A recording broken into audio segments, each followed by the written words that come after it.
ദയൂബന്ദിലെ ദാറുൽ ഉലൂമിന് കീഴിൽ ശിവലിംഗമുണ്ടെന്നും സ്ഥാപനത്തിന്റെ 14 അടിച്ചുവടെ ശിവക്ഷേത്രം മണ്ണിൽ പുതഞ്ഞു കിടപ്പുണ്ടെന്നുമാണ് ഹിന്ദു രക്ഷാദളിന്റെ പുതിയ വാദം.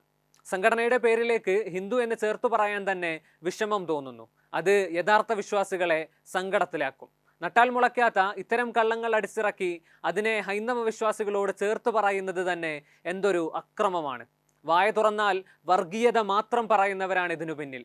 ദയൂബന്ദിന്റെ യഥാർത്ഥ പേര് ദേവ്വൻ എന്നായിരുന്നു എന്നാണ് ഹിന്ദു രക്ഷാദളിന്റെ ഉത്തരാഖണ്ഡ് സംസ്ഥാന പ്രസിഡന്റ് ലളിത് ശർമ്മയുടെ വാദം.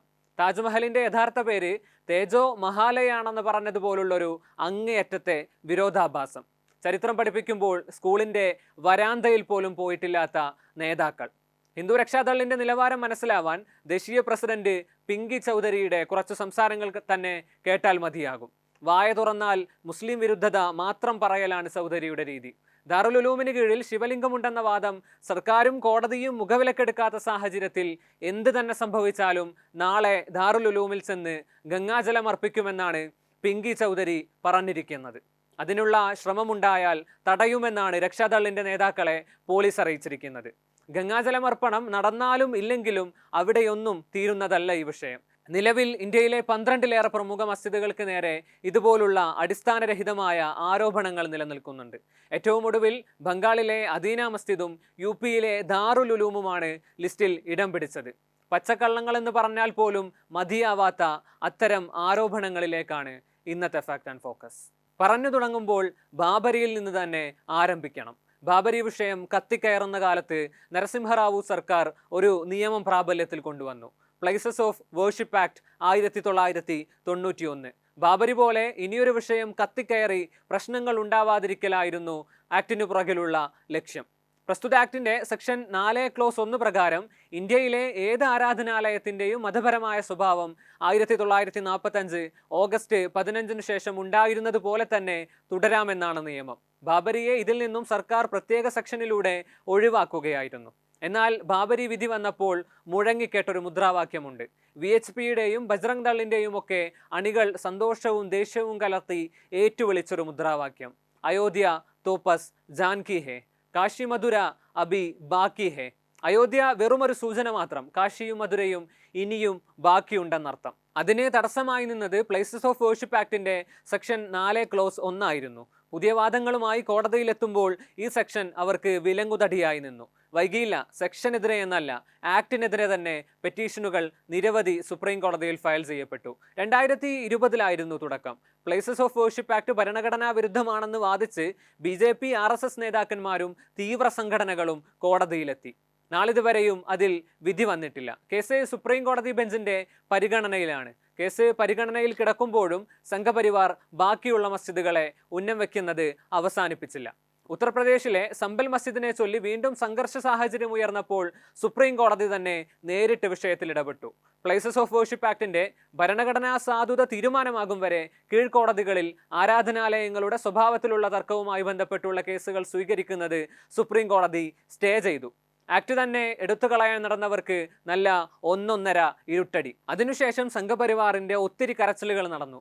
ബാബരിയെ പ്രത്യേകം ഒഴിവാക്കിയതുപോലെ വാരണസിയിലുള്ള ഗ്യാൻവാബി മസ്ജിദിനെയും മധുര ഷാഹി ഈദ്ഗാഹ് മസ്ജിദിനെയും ഒഴിവാക്കി നൽകണമെന്നാവശ്യപ്പെട്ട് സംഘപരിവാർ കോടതി കയറി ഇറങ്ങി. ഫലമുണ്ടായില്ല. കാർഡുകൾ മാറ്റി മാറ്റി ഇറക്കി നോക്കി.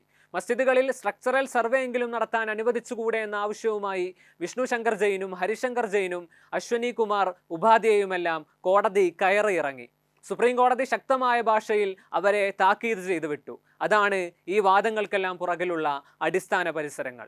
ഇനി കയറൂരി വിട്ടതുപോലെ ഇപ്പോൾ പെരുമാറുന്ന സംഘപരിവാർ അണികളിലേക്ക് വരാം. അതിനു മുമ്പ് നിലവിൽ സംഘപരിവാർ ക്ഷേത്രമുണ്ടായിരുന്നുവെന്ന ആരോപണം ഉയർത്തുന്ന പ്രധാന മസ്ജിദുകൾ ഏതൊക്കെയാണെന്ന് പറയാം.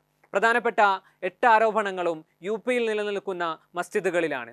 ഗ്യാൻവാബി മസ്ജിദ്, മധുര ഷാഹി ഈദ്ഗാഹ് മസ്ജിദ്, സംബൽ ജുമാ മസ്ജിദ്, ലക്നൗ തീലേവാലി മസ്ജിദ്, ഫത്തേപൂർ ഷെയ്ഖ് സലീം ജിഷ്തി ജുമാ മസ്ജിദ്, ജൗൻപൂർ അതാല ജുമാ മസ്ജിദ്, ബുദൌൺ ഷംസി മസ്ജിദ് എന്നിവയൊക്കെയാണവ. പള്ളിയല്ലെങ്കിലും ഒടുവിലിത ദയൂബന്ദിലെ ദാറുൽ ഉലൂമും ലിസ്റ്റിൽ വന്നിരിക്കുകയാണ്. ഇതുകൂടാതെ അജ്മീർ ദർഗാ ഷരീഫ്, മംഗളൂർ മലായ് മസ്ജിദ്, ബോട്ട്ശാല കമാൽ മൗല മസ്ജിദ്, ഡൽഹി കൂവത്തുൽ ഇസ്ലാം മസ്ജിദ്, മാൾഡ അദീന മസ്ജിദ് എന്നിവയും സംഘപരിവാറിന്റെ ലിസ്റ്റിലുണ്ട്.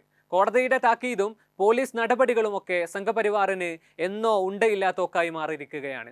അതിൻ്റെ പുതിയ ഉദാഹരണങ്ങളാണ് അദീന മസ്ജിദിനെയും ദാറുൽ ഉലൂമിനെയും ബന്ധപ്പെട്ട് സംഭവിച്ചിരിക്കുന്നത്. പശ്ചിമ ബംഗാളിലെ മാൾഡ ജില്ലയിലാണ് അദീന മസ്ജിദ്. ക്രമസമാധാനം തകർക്കണമെന്ന താല്പര്യത്തോടെ തന്നെ ഈ വർഷത്തെ ശ്രാവണ മാസത്തിലെ ആദ്യ തിങ്കളാഴ്ച, അതായത് കഴിഞ്ഞ മാസം 27-ന് അദീന മസ്ജിദിന്റെ വളപ്പിന്റെ തൊട്ടുവെളിയിലാണ് ഹിന്ദു സുരക്ഷാ സമിതി ശിവന്റെ പൂജ നടത്തിയത്.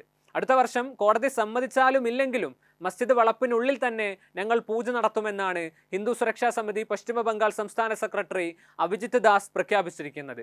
എന്തൊരു ജനാധിപത്യ വിരുദ്ധവും നിയമവിരുദ്ധവുമായ സമീപനം! ഇതിനേക്കാൾ മോശം വാർത്തയാണ് ഇപ്പോൾ ദയൂബന്ദിൽ നിന്നും വരുന്നത്. ദാറുൽ ഉലൂമിൽ ചെന്ന് ഗംഗാജലം അർപ്പിക്കുമെന്നാണ് ഹിന്ദു രക്ഷാദൾ സംസ്ഥാന നേതാവ് ലളിത് ശർമ്മയും ദേശീയ പ്രസിഡന്റ് പിങ്കി ചൗധരിയും പ്രഖ്യാപിച്ചിരിക്കുന്നത്.